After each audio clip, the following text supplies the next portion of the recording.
Hey, if you're a journalist who uses the tool Help a Reporter Out, or Harrow, listen up. Harrow is moving to Cision's new app, Connectively. But what is Connectively? Well, imagine a place where you can quickly connect with expert sources for your next story. Connectively is a new app from Cision that's changing the way journalists, like us, content creators, experts and PRs work together. So if you're in search of credible sources, Connectively is your next stop. With just a click, you can publish your queries. These go straight to a feed where experts from loads of different backgrounds can respond, giving you their expertise. So go on, visit connectively.us to sign up for free. That's connectively.us. Connectively.us.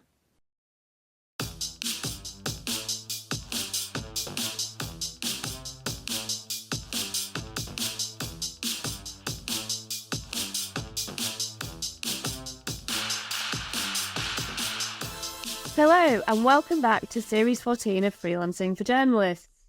In this series, we're celebrating and learning more about the winners of this year's Freelance Journalism Awards. Yes, we wanted to get them onto the podcast to find out more about their fantastic work and how they juggle their freelance lives.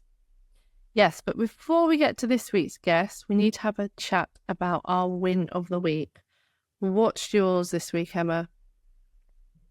Yeah, so I was doing writing a piece about vaccination, and one of the experts that I spoke to said, oh, you need to speak to this person at the UK Health Security Agency.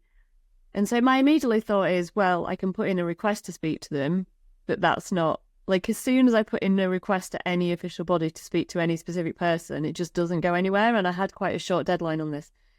But I thought, I'll ask, and I kind of specifically put in the email that, and I did it to the press office, I did it all through the formal ways, and I copied in this person, and I said that it'd been specifically recommended that I speak to her.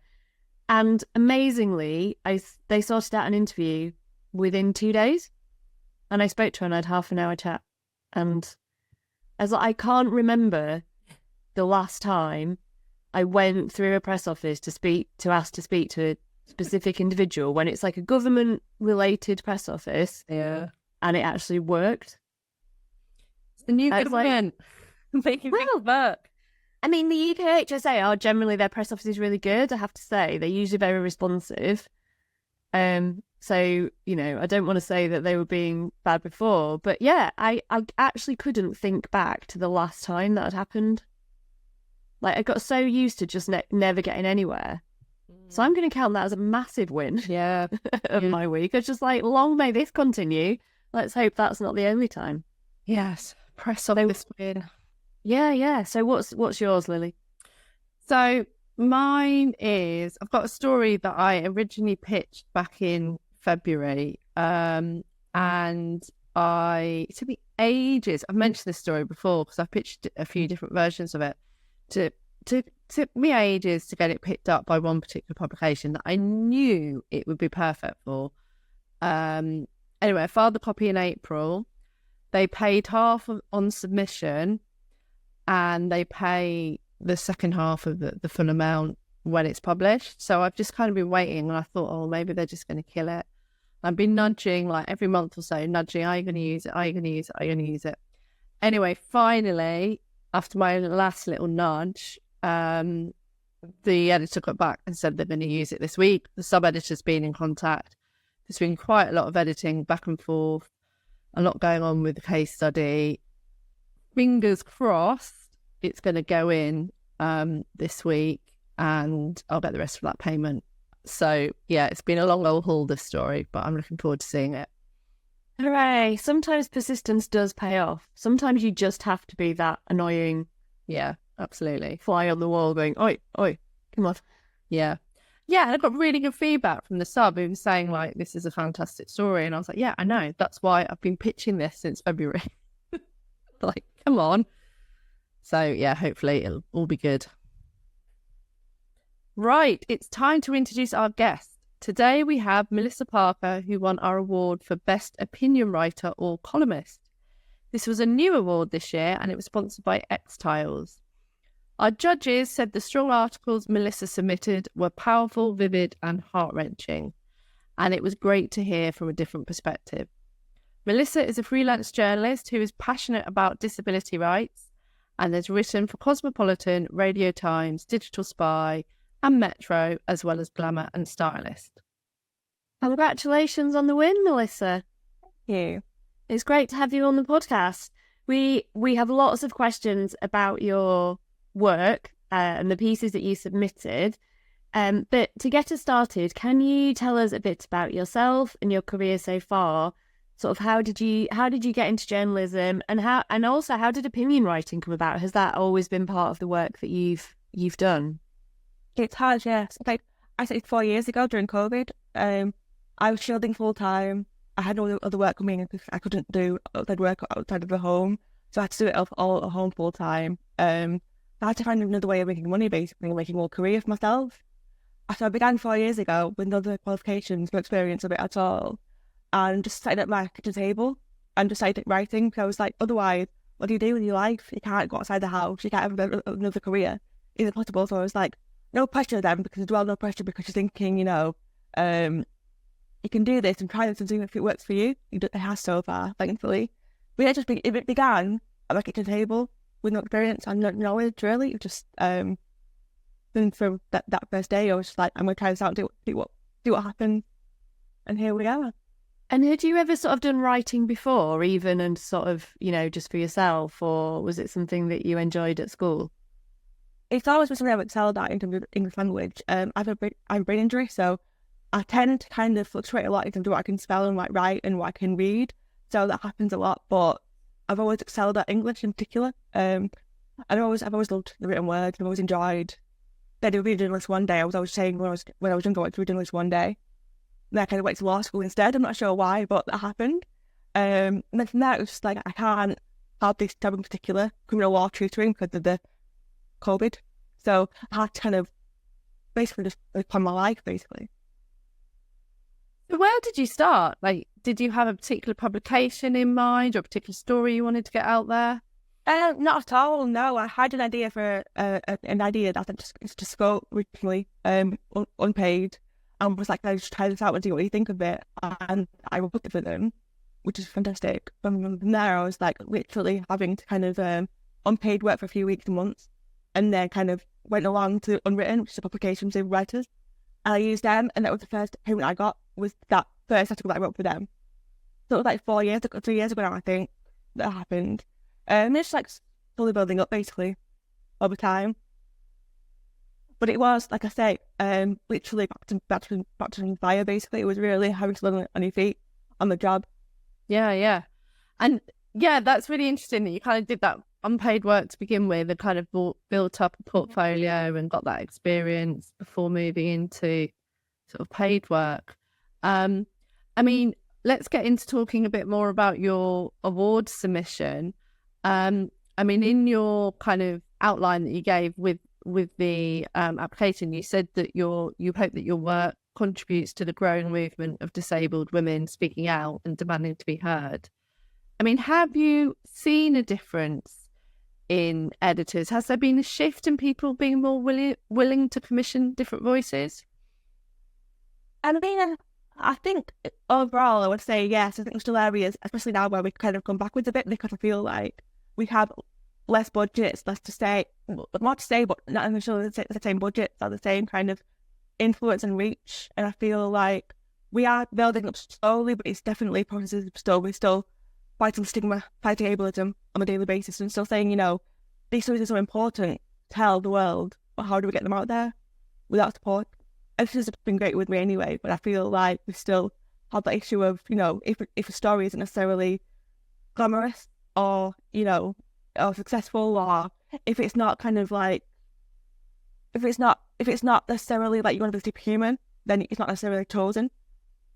People have an idea of being disabled is like, either you're going to be a sub-story or you're going to be superhuman. I hate that personally. I think someone in between is possibly the best place to go, but... Yeah, so I suppose even when you get those editors that you've worked for, so we all build relationships with editors, and then you've worked for them before and they're more likely to kind of say yes when you pitch an idea, we're all still fighting for, you know, ever dwindling budgets and that piece of the pie. Yeah, so it's like having to... Because I began in soap journalism. Soap journalism was where I kind of began after the other work. So it was like, how do I... And because that soap journalism is quite getting smaller almost, budget-wise and reach-wise, it becomes harder to kind of branch out as well. Yeah, of course. It's kind of, I mean, it's one of those things where if you have a niche, but then that niche disappears or those budgets disappear, then you have to try and kind of reband and be flexible. I mean, I'm really interested in where you get your ideas for opinion pieces. So is it always something that's kind of happened to you or an experience you've had, or is it sometimes like a news story that's out there? Kind of where do you get those kind of first hints of spark of an idea where you think I can do something with this? It's always both.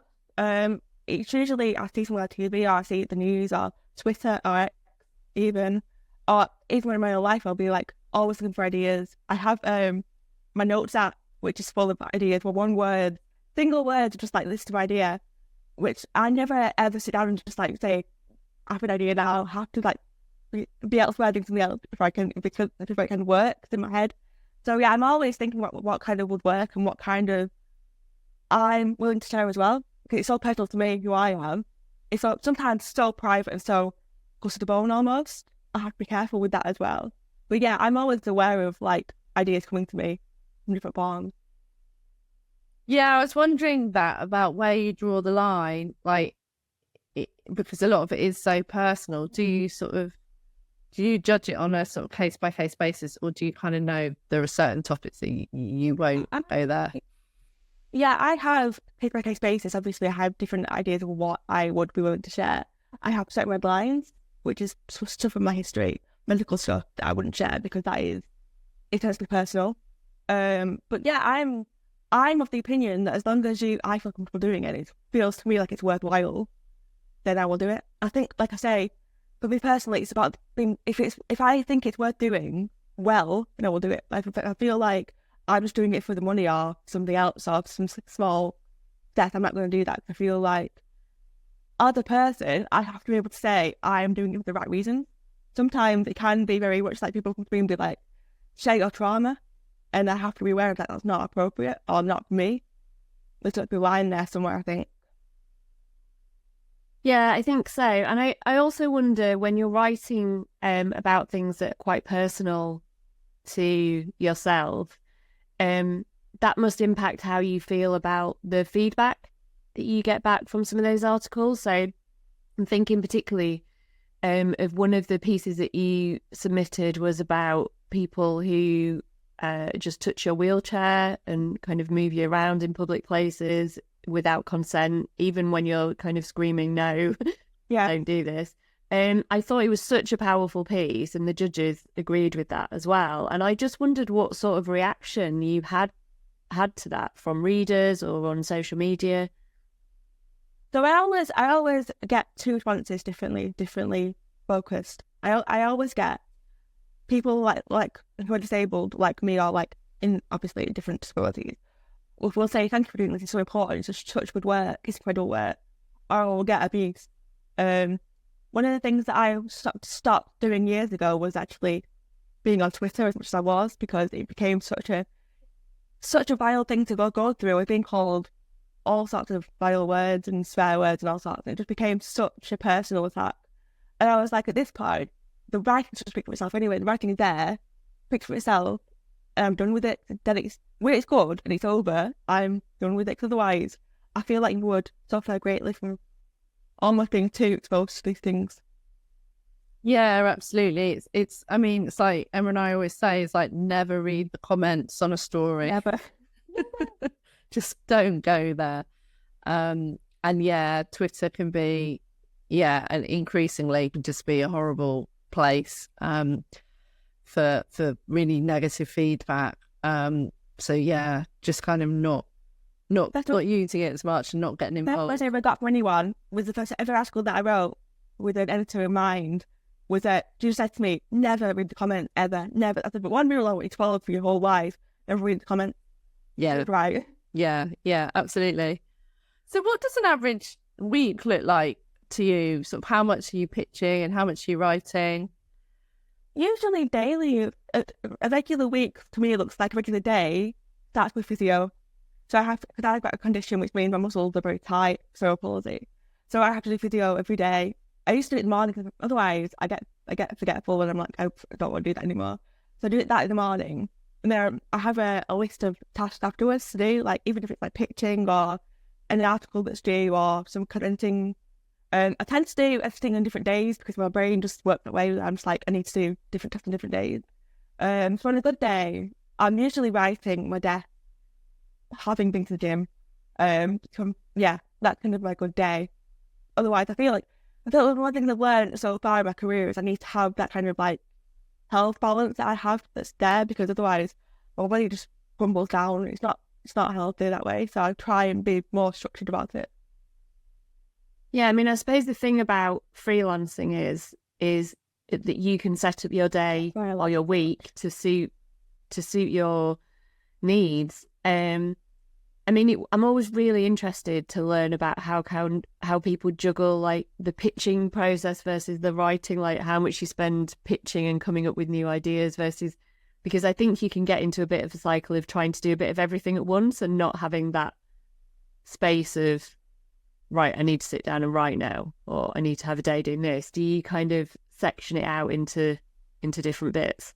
I do, because of my brain injury, I get overwhelmed quite quickly. So it needs to be I need to be structured about it. I need to have mornings where I'm watching TV to get ideas and have reading newspapers and having reading books and having that time to really process stuff, because otherwise I don't feel like I'm getting good ideas out.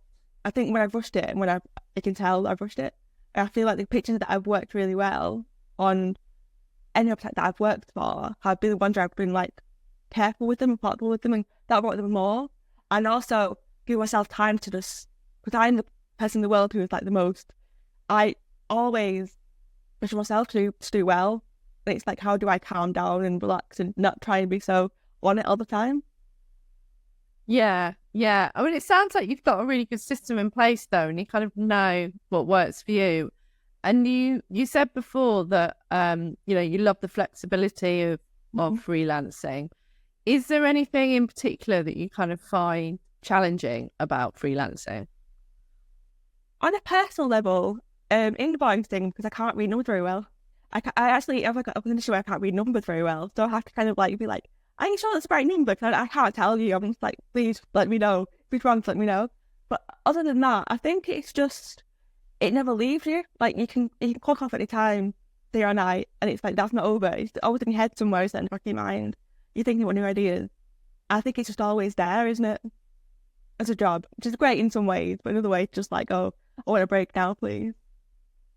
Yeah, I agree with that. It can become like, I really do need to kind of close the door on it at the end of the day or the weekend, or else it can just, it just becomes a bit too all-consuming.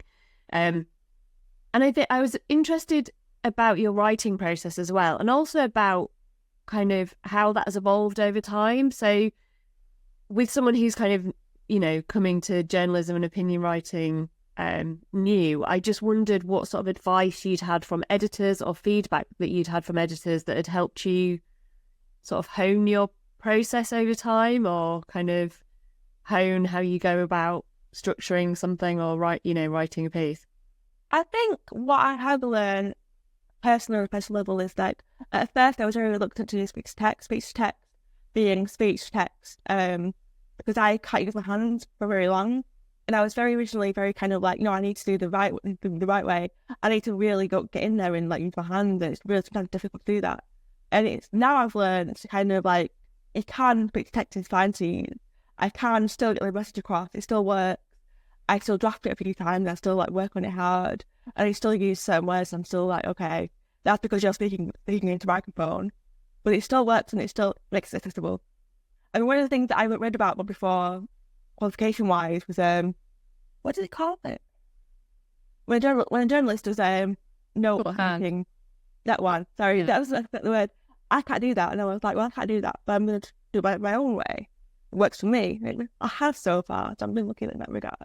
Yeah, that's really interesting that you've got that kind of different process. And I guess, the brain does work differently when you're writing it and it's in your head to when you're speaking it out loud. So, but I guess it's something we could all try. I'm quite intrigued by that idea of trying to, sort of speak what you're thinking. As I'm demonstrating now, I'm not very good at it. I think it's a learned skill over time, and I think people that know me, editors know me, know what I'm doing, and they're like, you can tell, they can sometimes tell, and I'm like, well, I always go back and edit, but I also don't feel stupid about it, because it's like, at least if I can do this and this way works for us both, that's great. Yeah. I win that. Yeah. Are there any other tools that you use to help you with your work? In general, it mainly is just that. Because I can't handwrite, markup goes everywhere with me. So there's no kind of handwriting going on at all. It depends on how badly I'm doing. I have things like an Alexa, which is always there in the background doing different tasks for me. To remind me as well to drink water, because I can't remember to drink water. I always forget. That's another issue that I've got. My brain doesn't remember to drink water, and I'm like, okay, drink water now, and I'm like, that works. But it's all these little things that have been disabled where you're just like, just ordinary life now, isn't it? It's how I live my life. But there's just small things that work for me.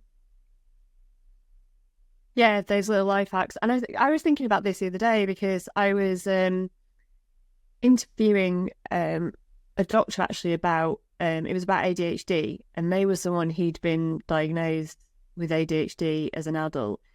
And at the end of the interview, she said to me, oh, have you been recording this? How are you going to write this up? And I said, I just use this app called Otter, where it transcribes it so I can see that it's working, and it just transcribes it as you're speaking. And she just, this kind of light bulb went off in her brain. It was like, oh my God, I need that in my life. That's gonna. And she then spent 10 minutes quizzing me about Otter. And I think there's probably all kinds of tools that, because I was really reluctant to use that at first. I was quite, we use shorthand. And now I rely on it all the time. And I think there's probably all kinds of tools and hacks that we can take from other people. At first, so shame not to be able to use shorthand and not to be able to do certain things, not to be able to do transcription. I don't know where that came from other than ableism, because I feel like as long as it works for me and the work is still good, which obviously it is, then that's all that matters. But I did feel a sense of shame at first when I came into the industry of being like, oh, you can't do this, then you're not a journalist. And it's like, well, I'm writing full time, so why not? Yeah, and I think there has been that kind of gatekeeping into journalism, and shorthand has been, certainly in the UK, has been one of those gates that's been put up, and if you can't do shorthand, you're not a proper journalist. But that's certainly completely shifted now, and technology's kind of stuck two fingers up to shorthand in a lot of circumstances. But it's crazy that it was used as a barrier. And, I was one of those trained with shorthand, and I swore by it, and, had that view that, you had to have shorthand, but it's just not the case. We all have our own tools that we use. I mean, I'm experimenting more with GP chat at the moment and trying to just suss out what it can and can't do. So it's all these tools are at our fingertips. So that's really, really great. Just kind of moving on a bit more. I wanted to ask you actually kind of what your advice would be for other people kind of looking to get into opinion writing, whatever that sort of, maybe particular niche they might have. What would your sort of top tips be for them? I think the thing that I've learned that you need to in this industry is just persistence. You need to be on it all the time. You cannot expect to send a picture a day or something, send a picture a week or whatever else, and have it work out for you. And I think as long as you are trying and searching for the people that you want to be in front of, and searching for them and finding them and building relationships with them, then it's possible. I think it's getting harder now. I think it's been harder for a while. But I think as long as also you're aware of what your intention is, because I feel like when I started out doing this, I had no real plan of action. I had no real knowledge of what I was doing. I think learning from where possible is really important. Like I had to literally learn from scratch. Nothing in my brain was saying to me, how do you do this? I learned a lot from just asking questions. Yeah, and I think it's really important to be open to feedback and also just when you've had a piece that might have been quite heavily edited, but then you look at it and you think, oh, actually, yeah, that's so much better. But just try and learn from that or not be kind of put off by that, because I think that's just the journalistic process. We all go through that, and just to kind of know that that's a useful part of it. I mean, you mentioned persistence there. How persistent do you have to be sometimes when you've got a pitch? Perhaps it's an idea, something that you're so keen to write about, and you know it's important, but you just can't kind of get the attention of the editor. It's about pitching where you think it's possible to get it actually with someone. I mean, I had a recent one where I went to write about strokes again, having a stroke, because I had a stroke when I was born. And it was just, we've done this before, this has been done before, you've done this before. I was like, but this is a new story. And they were like, no, we don't need any more stroke stories. So that sounds dreadful, it's dreadful. But I think it's just about knowing where to go and when to be persistent and when to drop something. I think it's also acknowledging that it's not necessarily always going to work out the way you want it to. I think it's really important. Like I would have loved to tell that story again, and I would have loved to have a different angle on it and different story, different words, etc. But having done that before, at least I can say I tried. At least I can say, I gave it my best shot with it. So. Yeah, and you can always hang on to stuff, can't you? Because it might just be at that moment in time, it's just not resonating, but then something will happen and everyone will want those types of stories. So it's like kind of great competition story with the train travel, which is like happened to me before as well. So that's a very, very typical now, because that happened to her, some public figure. It's become much more of a discussable topic. Yeah, I saw her, I think it was on Twitter, tweeting about that the other day again. I feel like, I think it's really important to kind of shout about, because I think she'd had to crawl off a train, basically, because even though she'd booked assistance, it wasn't there.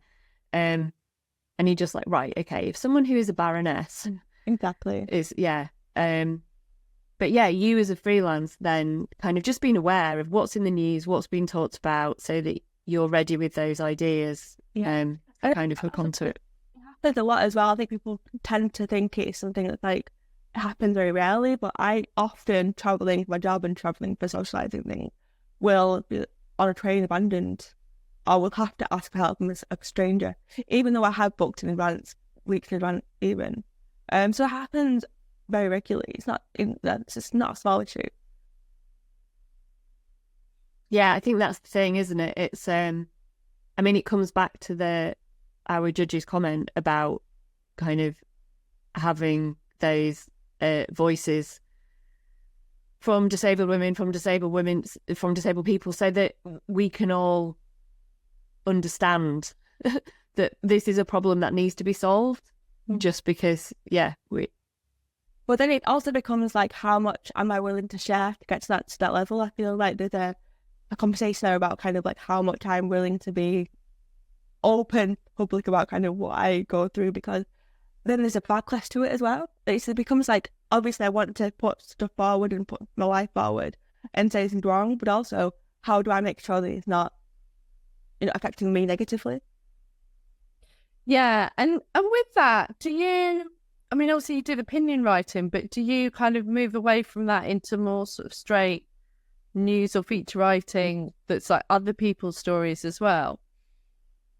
I do that a bit more. I've done that a bit more in the past, but I do think, personally, I prefer writing opinion pieces and first-person pieces. I just enjoy them. I think when I was a child, a teenager, I never saw anybody do magazines, papers, films, anywhere that look like me, sounded like me. So I think the best way to get that message forward and to have those conversations is for somebody to say, actually, this happened to me. This is what happened to me. This is why you should listen to me. This is what I know. This is my need sharing, because of what I've been through in my life. Yeah, like you say, it's representation, isn't it, basically? Yeah, it's really interesting, Melissa, and it's really interesting to hear about kind of your process and how you've adapted to make journalism work for you as well. To round up, we're asking all our awards winners the same question, which is, what is your bucket list freelance opportunity? So that might be a dream publication you want to write for, a story you'd want to cover, or a person you'd want to interview, whatever it can be. It can be something else entirely. So have you got that goal that's at the top of that freelance bucket list? No, currently, I actually, preparation for this, pulled out my old notebook. One of the things was written on it when the first time I ever did freelance ever was, I wanted to interview Shirley Houston, who's an actress, disabled actress. You've done that. So everything that I've got a little list from years ago, done it all. So now it's like, I don't know what's next. I just want now stability and to be able to say I can consistently write and do this job and run my own hours, and to know that I have that kind of security as well. Yeah. I've been most thinking about this so far. So Yeah. Well, that's a really good goal, though, isn't it? To, like you say, to have that security and that steady work, and to be able to make a living from kind of what you love writing about, what you're passionate about. So yeah, it's not always like, you know, some kind of grand thing or person that's the goal. My big goal from began my career was to write radio times online, and I've done that a few times now. I feel like it's not to say there's not going to be something next week, or I might want to do that next week or whatever. But I feel like I'm currently in the position to just want to carry on doing what I'm doing the way I'm doing it. Yeah. Well, that's a really, really great place to close this episode. Thank you so much, Melissa, for coming on. It's been really fascinating, and congratulations on your award, which I can see there on the shelf in the background. Oh yeah. Pride of place, yeah. Brilliant. Yeah, you can find all our resources at freelancingforjournalists.com. If you haven't already, come and join our Freelancing for Journalists Facebook group. And yeah, if you've got any questions about freelancing, that is the place to ask them. Yep, and a final note to say thank you to our producer, Maddie Drury, and a huge thank you to all of our Freelance Journalism Awards sponsors, who were Exiles, Women in Journalism, NUJ Freelance Branch, Savanta, Paydesk, Birmingham City University, and News Associates. And we will be back again next week with another award winner. But goodbye for now. Bye.